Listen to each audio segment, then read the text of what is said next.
Hoy, el mejor capítulo de Breaking Bad cumple una década de su estreno, episodio que hizo historia porque a sus 10 años sigue teniendo una calificación perfecta. Este es un capítulo lleno de emociones donde todos pierden. Además, es donde podemos ver lo mejor de Walt y a su vez lo peor de Heisenberg. Pero hay muchos más detalles que se hablarán en este análisis o sobreanálisis de Ozymandias. Este capítulo es el principio de la recta final de Breaking Bad, la cual se dividió en 3 partes: Ozymandias, Granite State y Felina. Desenlace que se manejó de una manera increíble.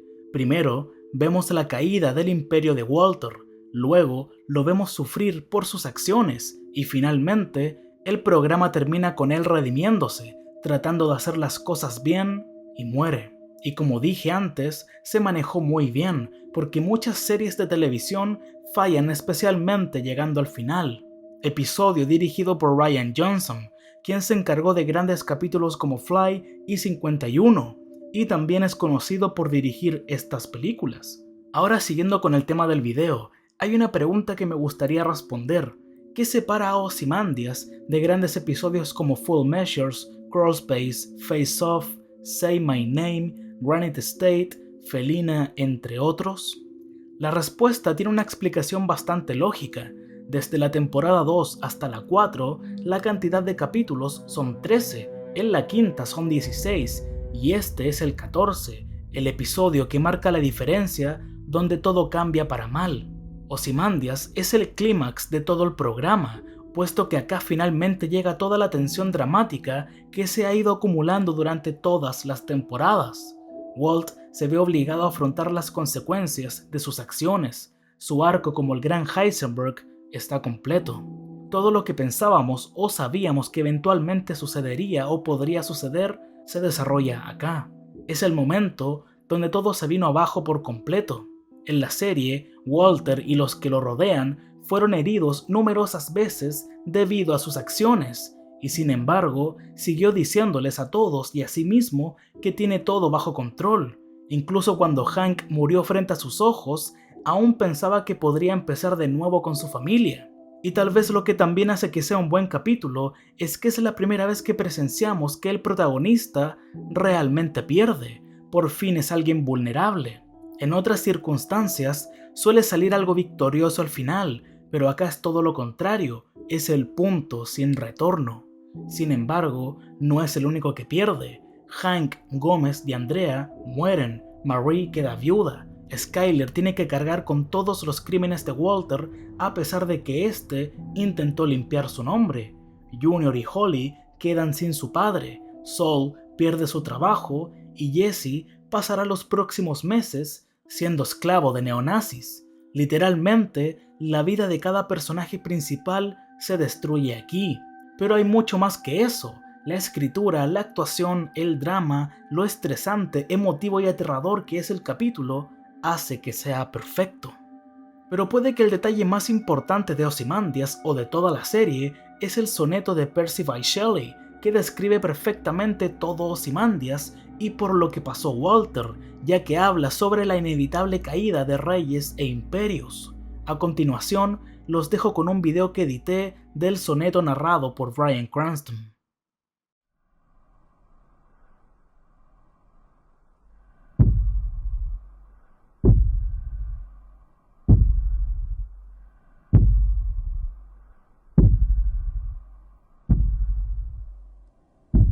I met a traveler from an antique land who said, "Two vast and trunkless legs of stone stand in the desert.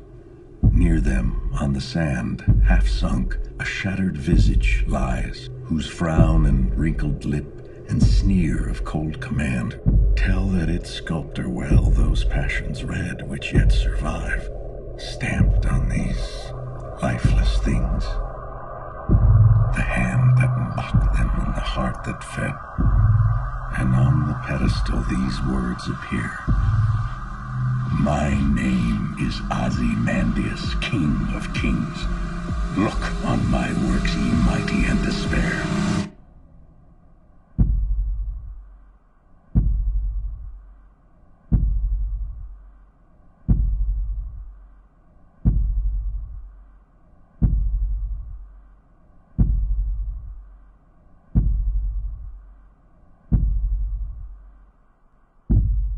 nothing beside remains. Round the decay of that colossal wreck, boundless and bare, the lone and level sands stretch far away.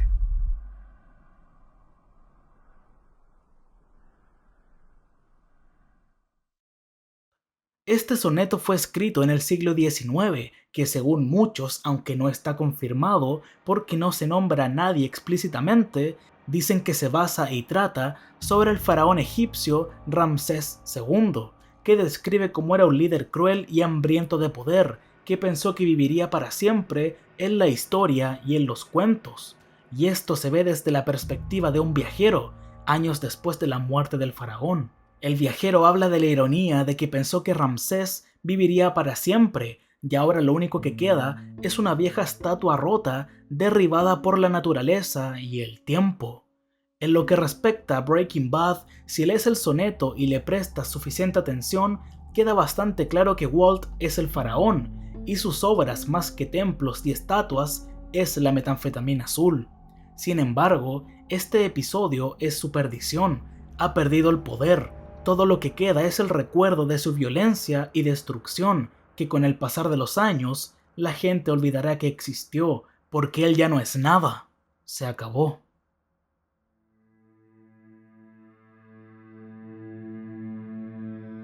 Todo comienza con un momento nunca antes visto, donde vemos qué hicieron nuestros protagonistas después de que cocinaran por primera vez. Es un flashback agradable, la calma antes de la tormenta. Pero también es triste, porque nos lleva brevemente a cuando las cosas eran entre comillas más normales y felices.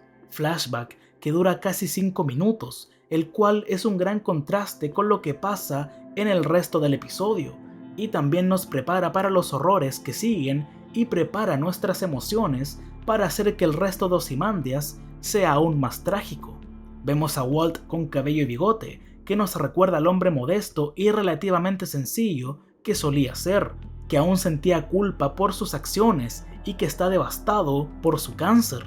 Sus calzoncillos blancos nos dan una sonrisa fugaz, al igual que ver a Jesse jugando con un palo después de una de sus típicas discusiones con el señor White. Sigue siendo alguien inmaduro, ingenuo e inofensivo, y lo más importante, alguien feliz.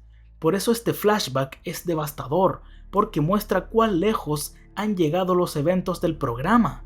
Acá recién nos enseñan la primera mentira de Walter a su esposa en esta llamada telefónica, mentira que tiene que practicar cuando ni siquiera había comenzado a abrazar su Heisenberg interior.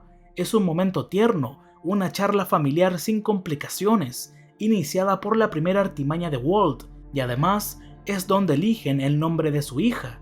Desde la primera temporada hasta aquí, ha pasado mucho tiempo desde la última vez que vimos a esta pareja en buenos términos. Skyler antes lucía bien, no miserable. Ella aún confiaba en él, le creía todas sus mentiras. Realmente muestra la diferente desconfianza que tiene al final, lo que la hace infeliz.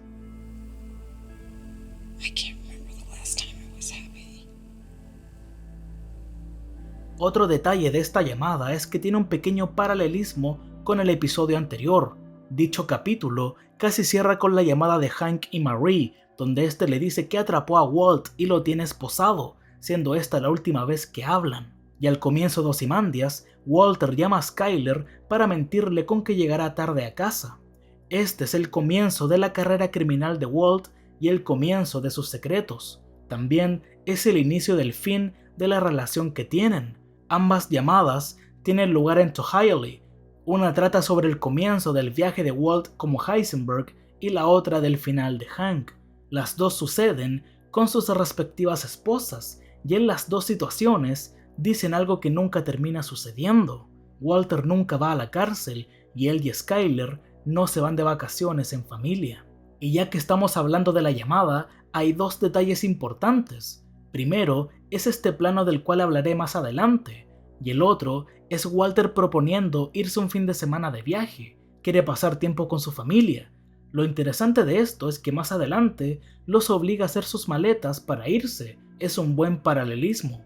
Cuando cuelga, todo se desvanece para mostrar un desierto vacío, dándonos a entender que todo termina donde comenzó, porque luego de la intro vemos que es el mismo lugar donde están todos durante el enfrentamiento, lo que representa que cerraron el círculo y como sus problemas al principio eran más simples, porque en la temporada 1 no puedes esperar ver el ascenso de Walt, pero ahora en Ozymandias lo único que deseas es poder volver al tiempo donde los protagonistas eran torpes e inexpertos, puesto que es triste ver cómo se corrompían en las siguientes temporadas. Este Walter de acá ya no existe, ahora es un narcotraficante peligroso. Lo mismo pasa con Jesse, el joven inmaduro que era algo feliz, ya no está. Su vida solo ha empeorado por sus acciones y por haberse asociado con Walter. Por lo tanto, ese vínculo y relación que tenían tampoco está. Por eso la caravana desaparece. Era lo que los unía.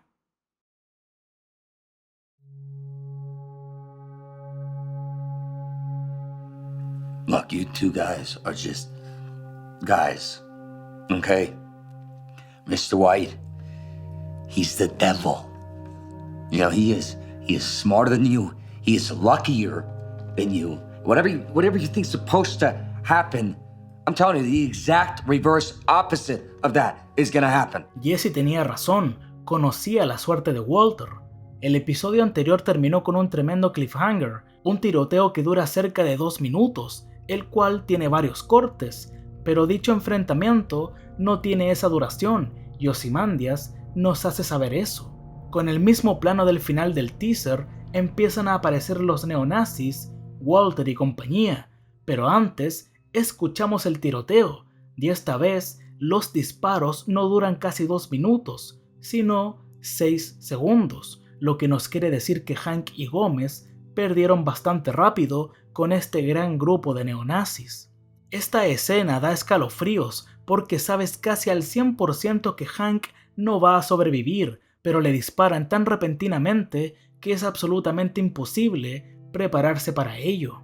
Pero antes de eso, Hank está herido y Jack se acerca a él para matarlo, pero Walter no se lo permite y le ofrece todo su dinero, lo más preciado para él, por lo que luchó todas las temporadas. Hank tiene un disparo en la pierna, puede sobrevivir, pero se niega a suplicar y acepta su destino, pero se da cuenta de algo importante. Su cuñado estaba dispuesto a regalar todo su dinero con tal de salvarlo. Con esa acción notó que estaba parcialmente equivocado con Walter, porque éste lo valoraba y amaba más que a sus barriles, o sea, que todavía había algo del Walter de antes. En su mirada había una pequeña pizca de respeto.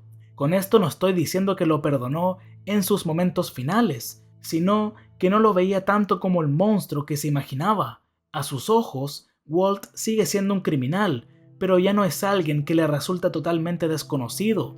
Cuando se enteró de todos sus crímenes, ni siquiera lo reconocía, pero acá se dio cuenta de que su cuñado, a pesar de que era un criminal, aún amaba y se preocupaba por su familia.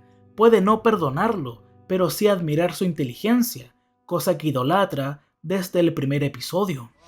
Well, you got a brain the size of Wisconsin.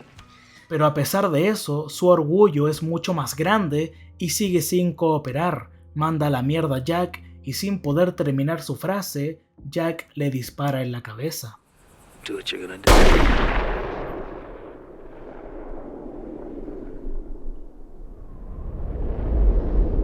Sin música emotiva de fondo y con un silencio absoluto, Hank muere, mostrando cómo el mundo de Walt se hizo añicos, y esta posición recuerda mucho al coloso de Ozymandias.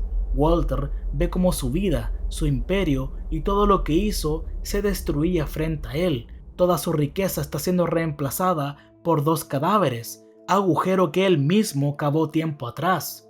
Al menos Todd convenció a su tío de dejarle un barril. Luego encuentran a Jesse y Walter da la orden para matarlo.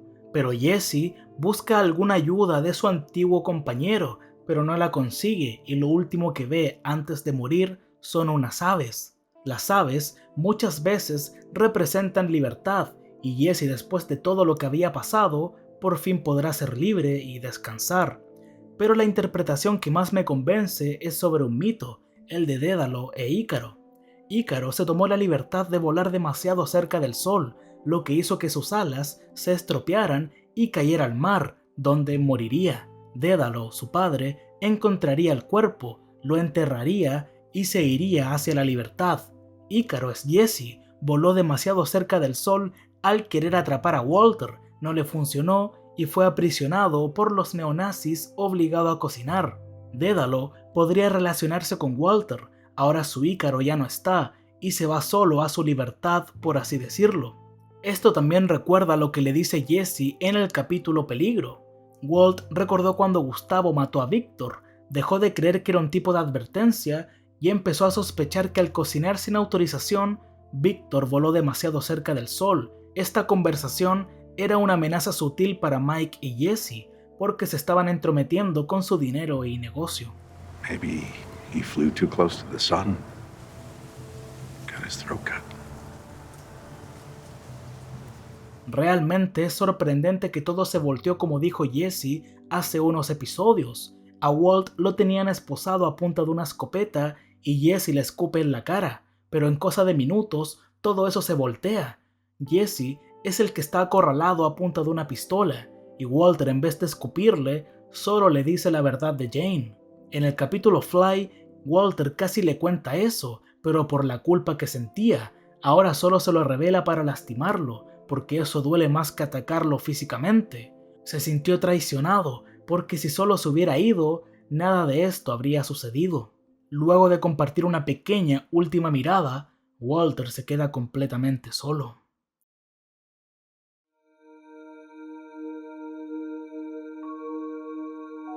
El señor White se sube a su auto y mueve el retrovisor, porque ni siquiera puede verse al espejo, se da asco. A lo largo de la serie, muchas veces lo hemos visto en la misma situación, no puede ver su propio reflejo, pero en Felina sí lo ve en el equipo de laboratorio y muere aceptando quién es ese reflejo. En el camino, su auto se queda sin gasolina porque le llegó un disparo y tenemos este plano, como si tuviese una bala en la cabeza. Ahora es un objetivo, todos sus crímenes saldrán a la luz. Walt no tiene otra opción, saca el barril y decide hacerlo rodar por el desierto. Mientras camina, se escucha esta canción que es muy apropiada para esta situación. La letra encaja perfecto, ya que el primer verso explica que ahora será uno de los hombres más buscados, perderá todo lo que le importa y Jack acaba de llevarse casi todos sus barriles. El siguiente explica que sabe que si le cuenta a su familia lo que acaba de pasar, nada será mejor y tendrá que tomar la difícil decisión de irse de Albuquerque, con su dinero completamente solo. Pasó de tener un pequeño hogar donde al menos era querido a no tener nada. Mientras camina, se ven sus pantalones, esos que salieron volando en el primer capítulo, un gran easter egg que muestra el mal camino que ha recorrido hasta llegar aquí. Y verlo llevar así su barril recuerda al insecto escarabajo pelotero, el cual arrastra una bola de caca por todo el desierto, porque eso lo sustentará a él y a toda su familia. Mientras que Walter arrastra $10 millones, dinero que también ayudará a su familia. Pero esta situación me recuerda más a un mito griego, el de Sísifo. Él era un tipo muy inteligente, al parecer se le conocía como el engañador. Walter tenía ambas cualidades. Como Sísifo engañó a los dioses, tenía que subir una roca, pero cada vez que iba llegando a la cima, se volvía más pesada y se caía. Entonces tenía que empezar de nuevo, cosa que hizo por toda la eternidad. Esto se asemeja mucho con la vida de nuestro protagonista. Para ponerlos más en contexto, cada vez que Walt se ha visto en la cima de su juego, la roca cae colina abajo. Tiene $500,000, pero Skyler descubre todas sus mentiras y quiere el divorcio. Consigue una buena oportunidad de negocios con Gustavo Fring, pero todo se arruina por culpa de Jesse. Eventualmente mata a Gustavo, pero no tiene dinero, ya que Skyler se lo dio a su ex amante. Entonces gana mucho dinero para abandonar el negocio, pero su cuñado descubre que es Heisenberg. Más adelante creyó que pudo salirse con la suya, pero Hank muere y todos saben sus crímenes. Ahora arrastra dinero para irse con su familia, creyendo que se irían con él, pero pasa lo contrario.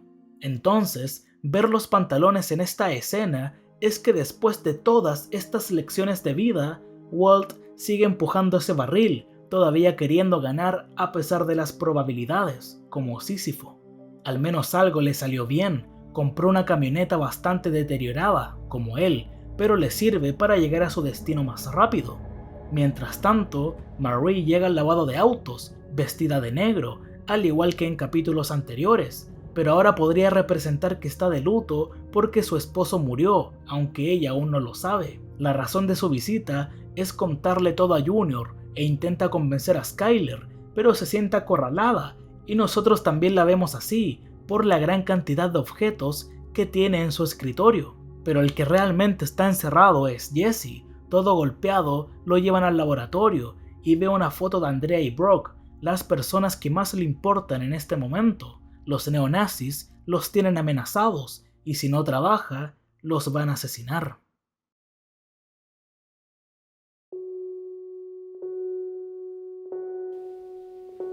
I knew things about my father.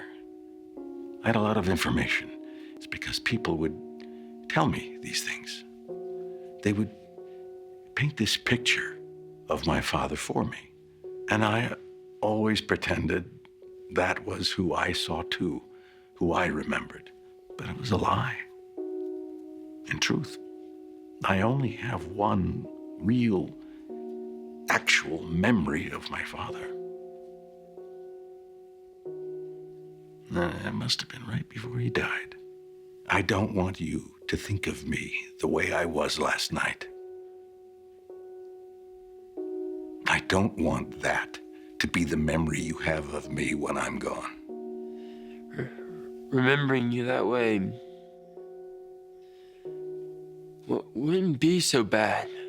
At least last night you were real, you know?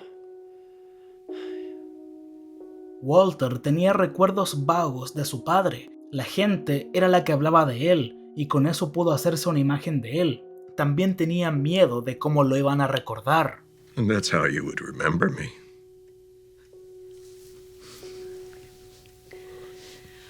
That's the worst part. Al final del programa, Junior se encontraría con un destino trágicamente similar, pero opuesto.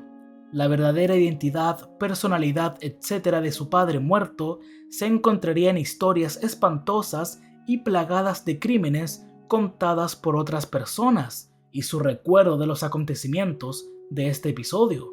No sabemos si el recuerdo de su padre serán solo esas historias contadas por terceros, o de alguna manera conservará el día de su cumpleaños, cuando encontró a su padre sangrando, llorando, arrepentido, débil y honesto, aterrorizado por su muerte inminente. Pero lo que sí sabemos es que Junior acaba de digerir toda la trama de Breaking Bad en cuestión de minutos, pero es algo que no se puede creer. Primero tiene que ver a su padre en la cárcel para convencerse a sí mismo de que todo es cierto. Walter, por otro lado, se encuentra en su casa frenético haciendo las maletas, mientras que su familia va camino a ella, aún pensando que Walt está bajo custodia. Estas escenas son muy distintas, porque la de Walter, mientras hace las maletas, tiene varios planos, con mucho movimiento y duran poco, 4 segundos por plano aproximadamente, mientras que la escena de su familia es tranquila, estática y dura alrededor de 40 segundos y tiene solamente 2 planos, lo cual marca la premisa de esta situación. La parte de Walt es casi un caos por cómo está compuesta su escena. De hecho, él es un caos para su familia, mientras que ellos están más estables a pesar de las recientes malas noticias. Pero esa entre comillas tranquilidad está a punto de desmoronarse. Y este momento de los cortes rápidos recuerda el último episodio de la 3ª temporada, donde Vince Gilligan inteligentemente nos muestra lo nervioso, inquieto y paranoico que está Walter, mostrándonos 15 planos distintos en 1 minuto y un par de segundos, pero cuando se pone en el papel de Heisenberg está más seguro, entonces los planos son más largos y estáticos. Ya adentro, con planos, nos demuestran que Skyler y Walt no están en la misma página, porque a él lo muestran en encuadres más cerrados y a ella más abiertos, ni en sus planos pueden coincidir.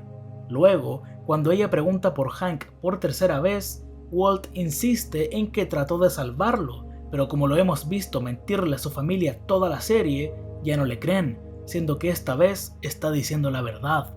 Esta conversación contiene primeros planos que se van transformando en primerísimos primeros planos en cada corte, representando que pronto habrá un punto de ruptura. Además, dicho encuadre es claustrofóbico, lo cual hace que los personajes parezca que están atrapados. Queda bien en esta situación.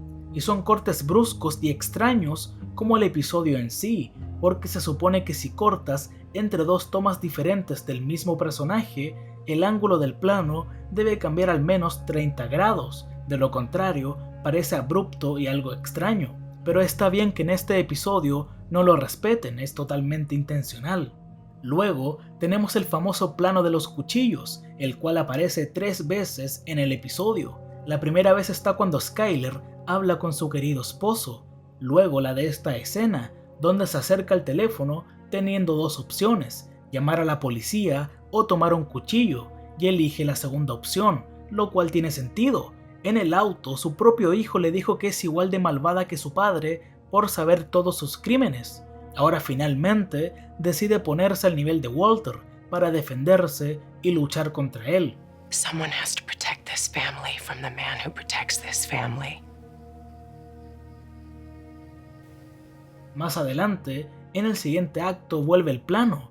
Skyler contesta el teléfono para saber la ubicación de su hija secuestrada. Cada momento tiene un contexto completamente diferente y más oscuro. Ya cuando ella tiene el cuchillo, muestran planos de una película western. Vince Gilligan es fanático de ellas y numerosas veces ha dicho que el universo Breaking Bad está influenciado por ese género. Hemos visto este tipo de secuencias varias veces en el programa que tienen un gran clímax, pero esta escena no es una pelea con cortes rápidos y dramáticos como la de Tohioli, por ejemplo, pero es una pelea igual de impactante, donde Skyler defiende a su familia. Esto me recuerda un poco a una situación de la temporada 2, donde Walter tenía miedo de que apareciera Tuco, porque probablemente lo estuvo vigilando. Entonces se queda toda la noche por si aparece. Ya en la mañana devuelve el cuchillo que sacó para defenderse.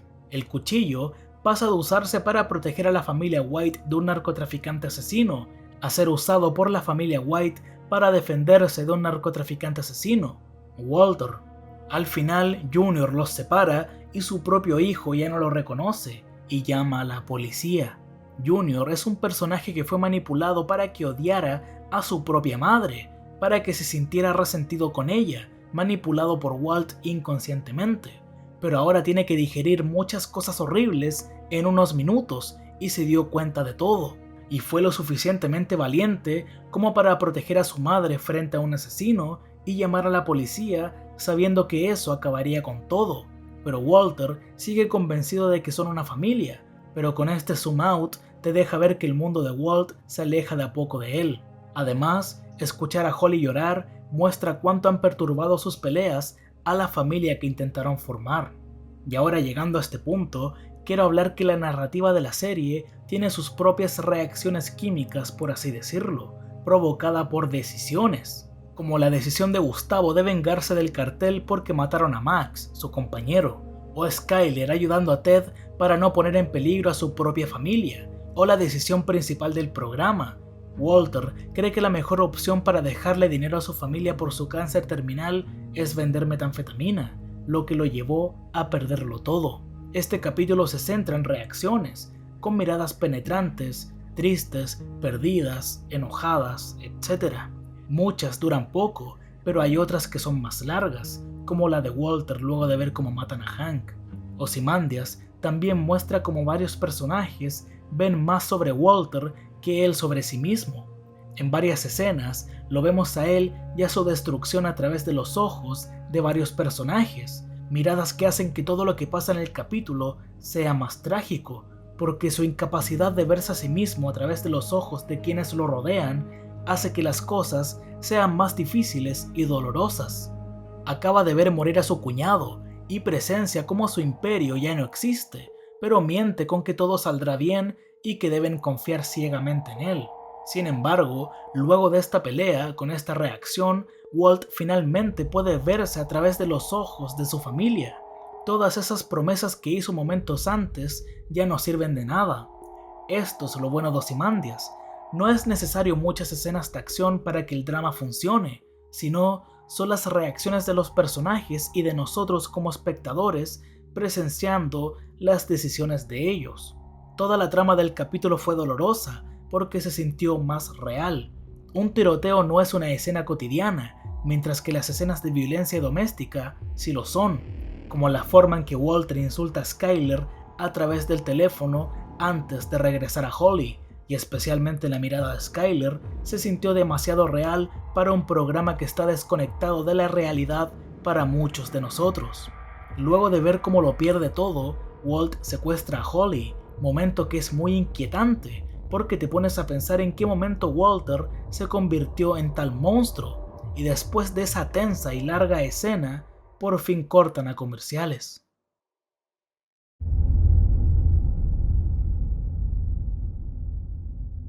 Horas después cambia a Holly en un baño público.